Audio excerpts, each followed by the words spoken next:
দেখে যে রাম সীতা বসে আছে। বাবা বহুদিন পরে যদি বাবা আমাকে এক জায়গায় দেখা হয় কেমন লাগবে? আর ভালো লাগবে না? হনুমান মনে মনে চিন্তা ভাবনা করেছে, বহুদিন পরে একটা যুগল মুক্তি পেয়েছি আমি।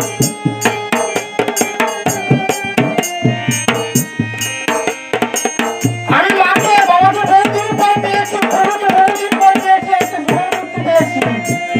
আজকে মার চরণে আমি প্রণাম করবো, মা আমাকে আশীর্বাদ করবে, বাবা আমাকে আশীর্বাদ করবে। তাই হনুমানে গিয়ে মা সীতার চরণে প্রণাম।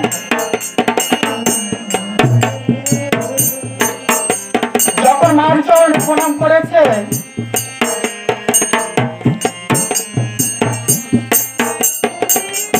মা কোনো কথা বলছে না। হনুমান দুহাত জোর করে বলছে, মা গো, ও মা, আমি বহুদিন পরে তোমাকে প্রণাম করলাম, তুমি কথা বলছো না। আমি কি এমন অপরাধ করেছি যার কারণে তুমি আমার সাথে কথা বলছো না?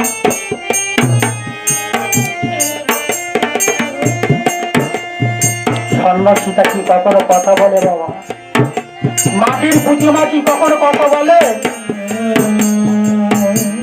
স্বর্ণ মূর্তি কথা বলছে না। হনুমান চোখের জলে ভেসে যাচ্ছে আর বলছে, ও মা, আমি এর আগে তোমাকে যতবার প্রণাম করেছি ততবার তুমি আমার মাথায় হাত দিয়ে বলেছ চিরসুখী হও বাচ্চ,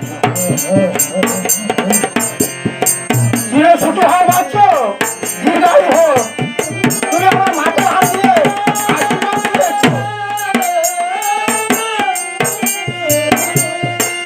আর আজ কি আমার অপরাধ করলাম যার কারণে তুমি আমার সাথে কথা বলছো?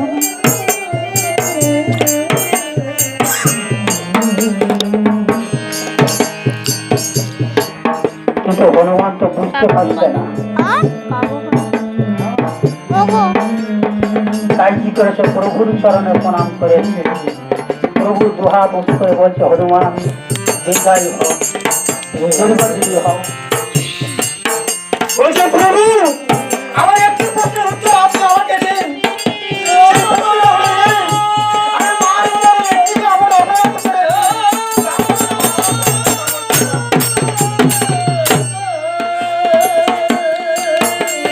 আমি কি এমন অপরাধ করেছি যে অপরাধের কারণে মা আমার সাথে কথা বলছে না? একটিবারের জন্য বলুন।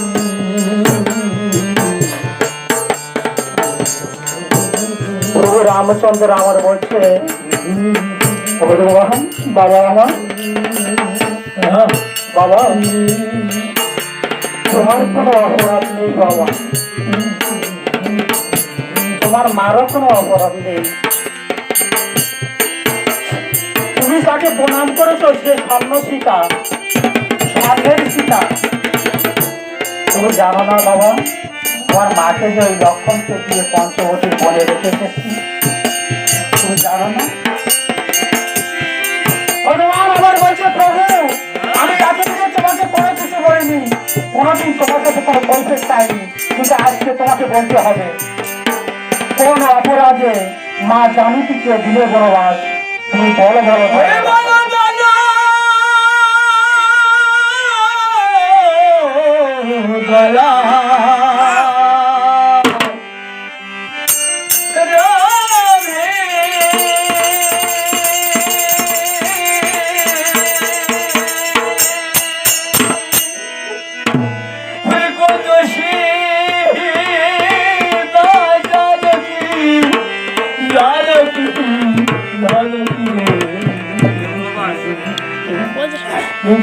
বড় বাসে রে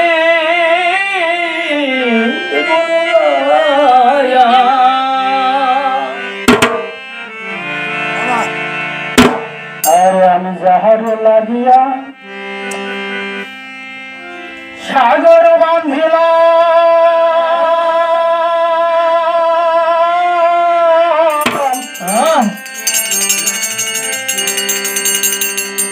লঙ্কা পুরায় মুখ দয়াল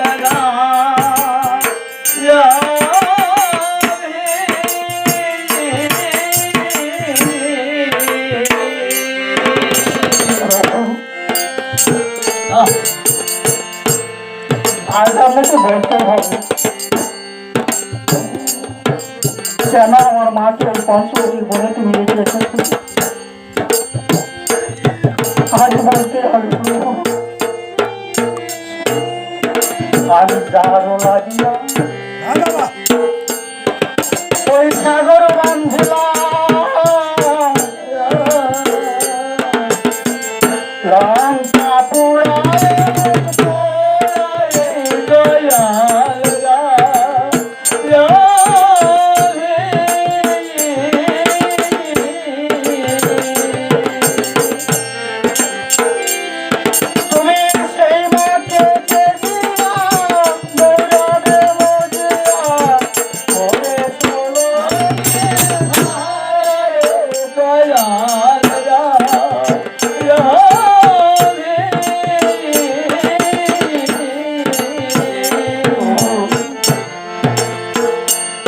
আমি যে মাকে যে মায়ের জন্য সাগর বাঁধিলাম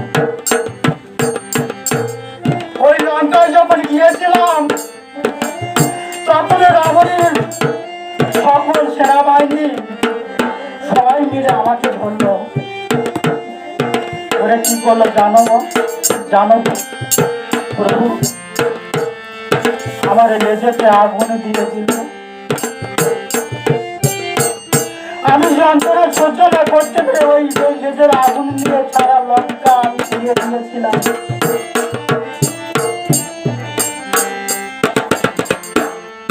আমি যখন সাগরে গিয়েছিলাম সাগরে ছুটিয়ে গিয়েছিল। আমি আমার মায়ের কাছে গিয়ে বলেছিলাম, মা গো আমি এই যন্ত্রণা সহ্য করতে পারছি না, আমাকে একটুখানের জন্য বলে দাও আমি কি করবো। আমার মা বলেছিল তুমি তোমার মুখে স্যাপ দিয়ে দাও। তাই আমি যে আগুন স্যাপ করে দিতে যাচ্ছি আমার আমি যে মায়ের জন্য সাগরে বাঁধিলাম নিজের মুখ পড়িয়েছি, তুমি সেই মাকে আজ বনে দিয়েছ। আর সেই মাকে বনে দিয়ে তুমি আজ যোগ্য করতে চাইছো প্রভু। তাই আমি বলি কি জানো প্রভু, হে যোগ্য না প্রভু তুমি হে যোগ্য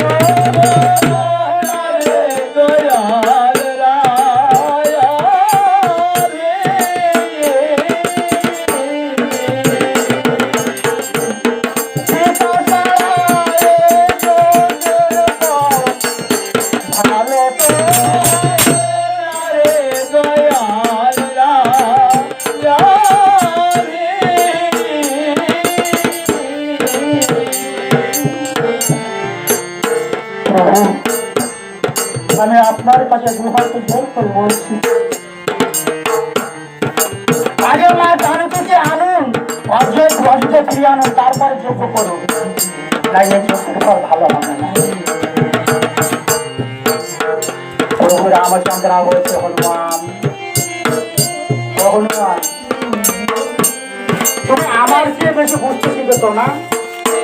জানো হনুমান, আমি এত বানে তার কাছে বধ করেছি, আমি এক বানে বালিকে বধ করেছি, আমি রাবণ বংশ ধ্বংস করেছি, আর তুমি আমাকে জ্ঞান দিতে হনুমান দু হাতে জোর করে বলছে, প্রভু গো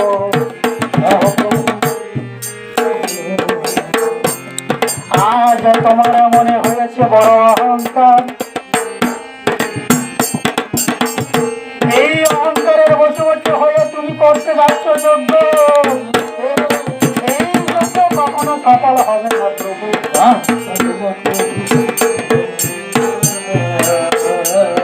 তুমি যখন তারকাকে বধ করেছিলে তখন তুমি লক্ষ্মীকান্ত ছিলে, তুমি যখন বালিকে বধ করেছিলে তখনও তুমি লক্ষ্মীকান্ত ছিলে, তুমি যখন রাবণ বংশ ধ্বংস করেছিলে প্রভু গো সে সময় তুমি লক্ষ্মীকান্ত ছিলে, কিন্তু আজ তুমি লক্ষ্মী ছাড়া হয়ে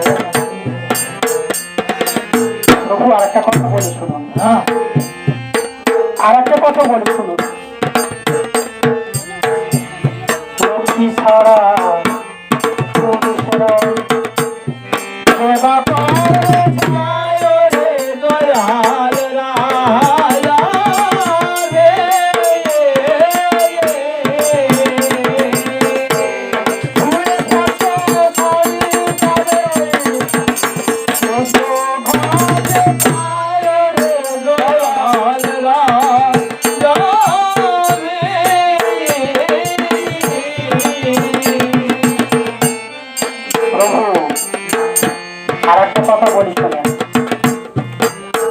ভৌতিক জগতের কথা।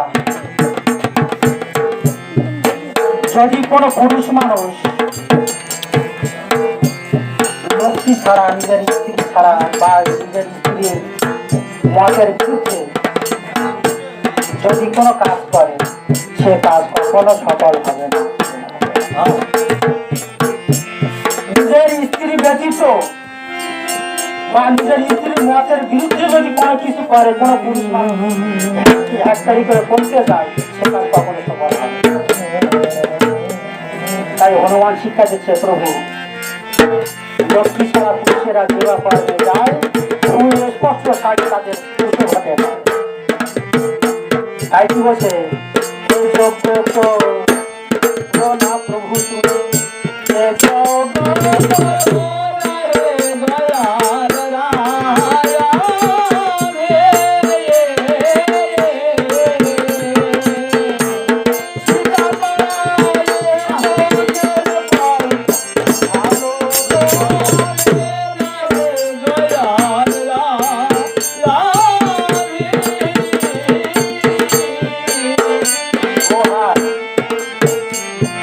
আরেকটা কথা বলেছ, প্রভু কি বলেছ, তারকাকে বধ করেছ, বালিকে বধ করেছ, রাবণ বংশ ধ্বংস করেছ, কার দ্বারা? হ্যাঁ, এগুলো কার দ্বারা করেছ? তাহলে শোনো শোনো শোনো প্রভু তুমি শোনো,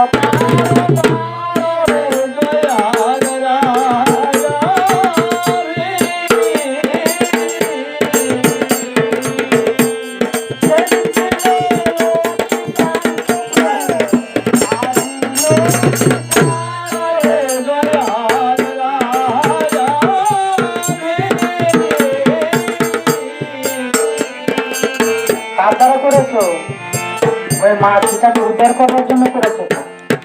সেদিন মা সীতাকে উদ্ধার করবার জন্য রাবণ বংশ ধ্বংস করেছে, সেদিনও লক্ষ্মী কান্ত ছিল। কিন্তু আজ কিন্তু লক্ষ্মী,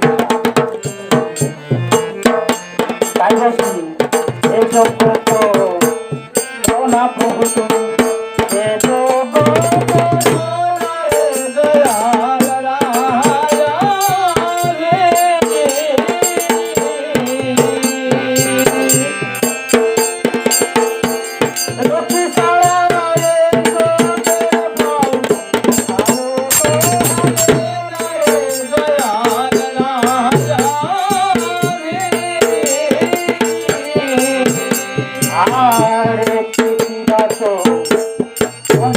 Ram